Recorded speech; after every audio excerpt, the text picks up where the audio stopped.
It's a lot of fun being an underdog. I love being it. It's the role I've always played, playing sports growing up, and I like it. I like being an underdog. I like playing against the big name, big teams, and I like to have a show out there and steal their show.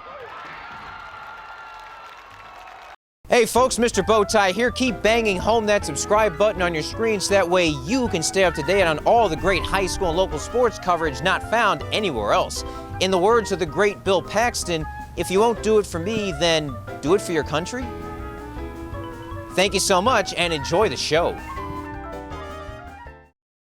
For the first time in the 70-year history of San Antonio Southside Cardinal football, there are expectations of a long playoff run. A second-round playoff exit in 2020 was the first time in program history that the team didn't exceed expectations. With a slew of seniors led by quarterback Richard Torres and lineman Cody Wilkerson, the Cardinals have set their own personal high bar. Get to traditional December football for the first time ever. This whole summer was just grind. A lot of people showed up, they put in work, and it's showing out here, and the people that haven't showed up, it's showing too. So I think we're coming along all right, and we're fired up for this season. It feels good. I mean, we're out here grinding all day, and we make a little more mistakes, but we fix them. So, I mean, we just got to do, we keep doing, keep grinding.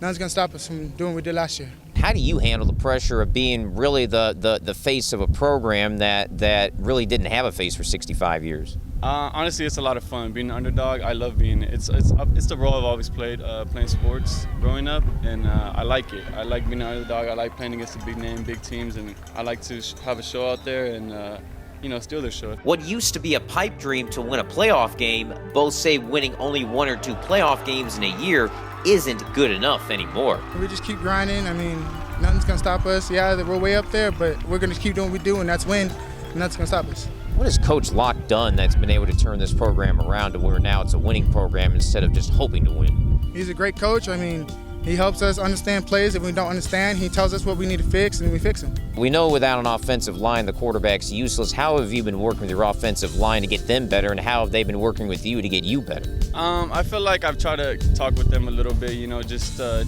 get the communication through each other all said. Whatever the play is, they get communicated to the other ones, and everything's been working out really good. Some guys that will get all these expectations thrown on them and they kind of get too big in their britches, so to speak, or they fall apart. How do you handle that pressure where you stay the same humble guy that we've known all these years versus becoming a guy that becomes Mr. Big Shot? Honestly, I just stay ground, stay level. I don't like it. Let it get to my head too much. And like I said, I just come out here and work every day. If I do what I'm supposed to, then everything's supposed to work out. How has Coach Locke been able to kind of keep your feet grounded? Because Nebraska, we know, is obviously a big program. Everybody's going to come out and watch. But how does he kind of keep you focused knowing that you still got to go out and go win those games?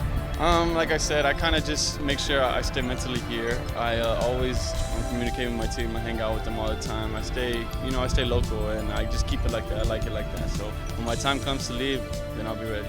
Well, it was only about, 5-8 years ago that this program, if they won 3 games in a year, that was considered a state championship for most. But what has Locke done to really be able to grow this program to where instead of hoping to win a playoff game, you're now disappointed when you don't?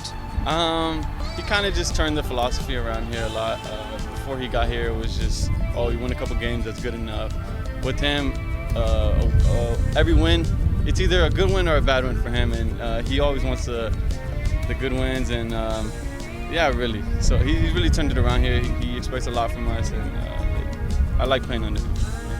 How have the players been able to grow with these expectations? Because again, 5 years ago, you win 3 games in a year, it's a success, but now you're expected to go deep. How do these guys continue to grow, and how do you all work together to meet those expectations? We kind of just go day by day. We don't really look too far into ahead. Whatever's in front of us is what we're going to focus on, and the coaches put up what's in front of us, and we just go and attack it every day. The Cardinals open their season August 27th at Brownsville-Lopez before facing their rival Somerset in the Battle of 1604. I'm Greg Sherman reporting from the south side of San Antonio.